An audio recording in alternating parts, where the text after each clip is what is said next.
London, 1879.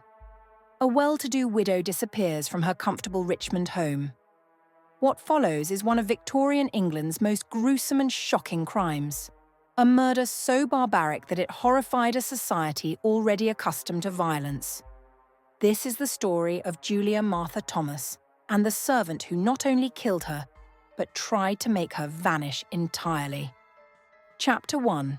The Respectable Widow.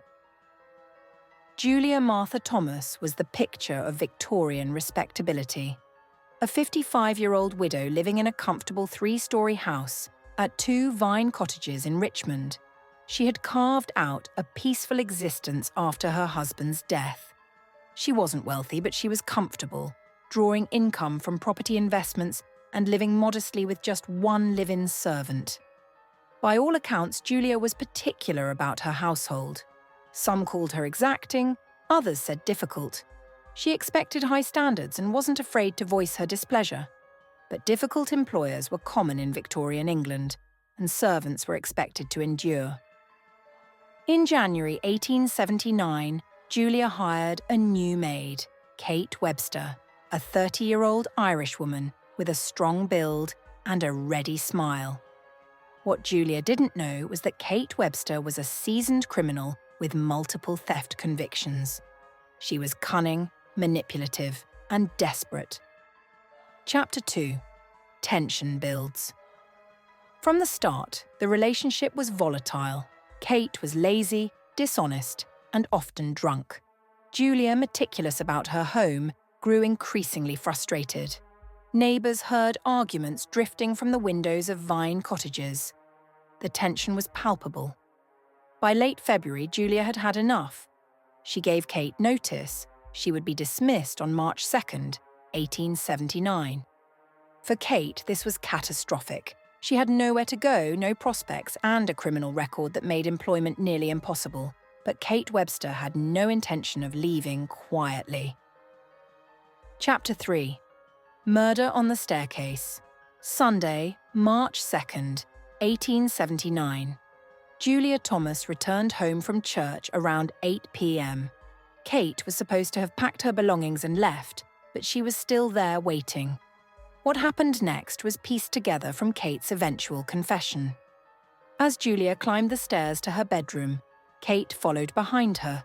In a sudden explosion of rage, or perhaps cold calculation, Kate grabbed Julia from behind and threw her down the stairs. Julia survived the fall, stunned but alive. Kate pounced, her hands closing around the older woman's throat.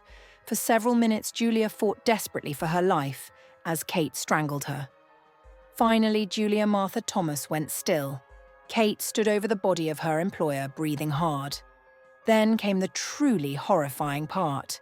She had to make the body disappear. Chapter 4. The Unspeakable Act. What Kate Webster did next shocked even hardened Victorian investigators. She dragged Julia's body upstairs to the bedroom and retrieved a razor and a large knife from the kitchen. Over the next several hours, she systematically dismembered Julia Thomas. She removed the head, she severed the limbs, she cut the torso into pieces. The bedroom became a slaughterhouse, blood soaking into the floorboards. But Kate wasn't finished. She needed to dispose of the body completely.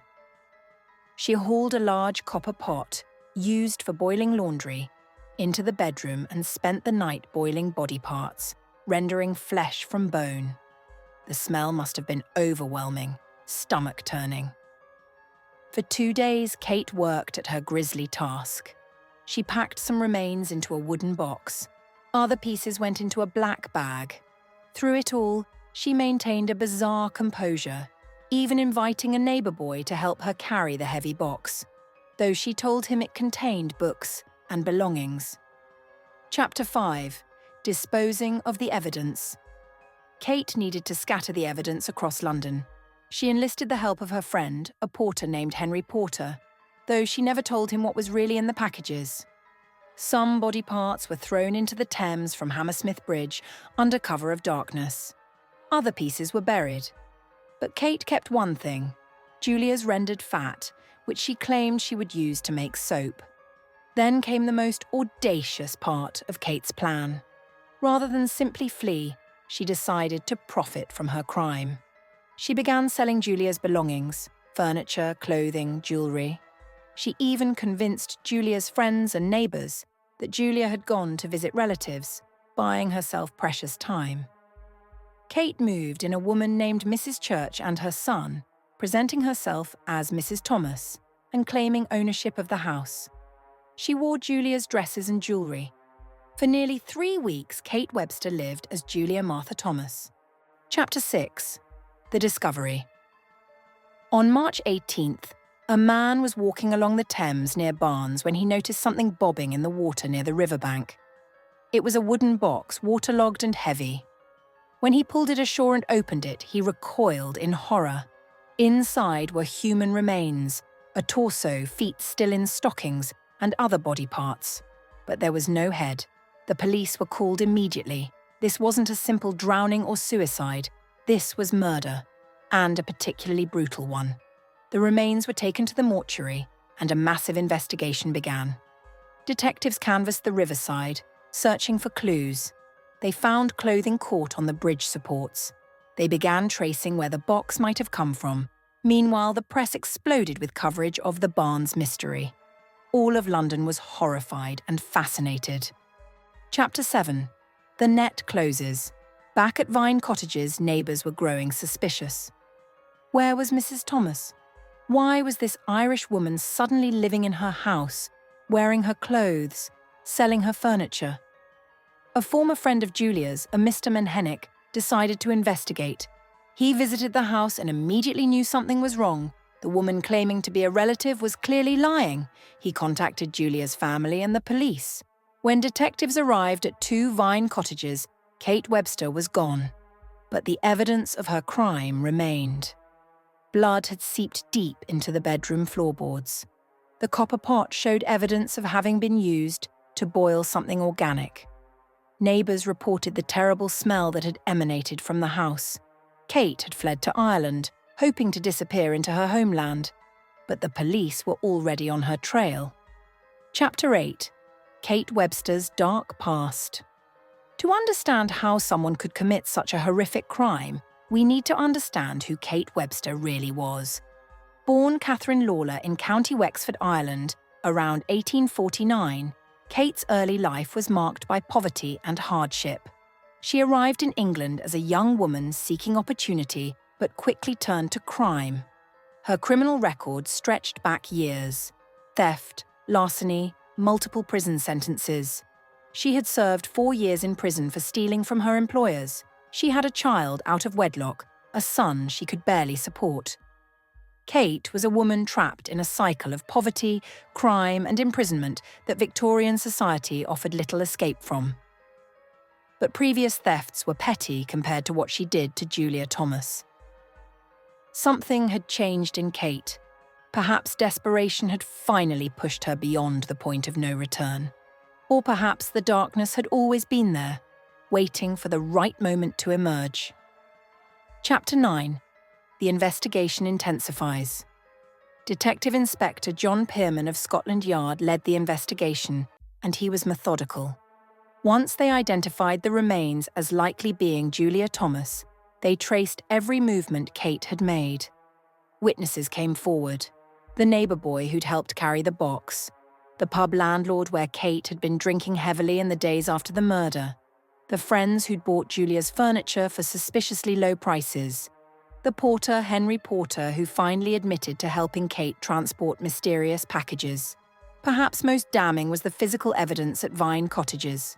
Victorian forensic science was still in its infancy, but the blood evidence was overwhelming. They found Julia's charred bones in the fireplace. They discovered her personal papers which Kate had tried to burn. The copper pot itself became a key piece of evidence. The investigation revealed that Kate had even tried to sell Julia's false teeth to a dentist. A grotesque detail that captured the public imagination and demonstrated just how thoroughly Kate had tried to erase Julia from existence. Chapter 10. Confession and Trial. Kate Webster was arrested in Ireland and extradited back to London. At first, she maintained her innocence, spinning elaborate lies. She claimed Julia had died accidentally. She blamed others. She wept and pleaded. But eventually, faced with overwhelming evidence, she confessed to the murder, though she minimized her actions and claimed it wasn't premeditated. The jury didn't believe her. Her trial at the Old Bailey was a sensation. Every sordid detail was reported in the newspapers. The public was simultaneously repulsed and fascinated. How could a woman commit such a horrific act? The crime challenged Victorian notions of feminine nature. On July 29, 1879, Kate Webster was found guilty and sentenced to death. Chapter 11. Justice and Legacy. On July 29, 1879, Kate Webster was hanged at Wandsworth Prison before a crowd of spectators. She was 30 years old. Even at the end, she showed little remorse, more concerned with her own fate than Julia's suffering. But Julia Martha Thomas's story didn't end there. Her head was never found until 2010, when a skull was discovered during renovation work near the home where Kate's friend once lived. DNA testing confirmed it was Julia.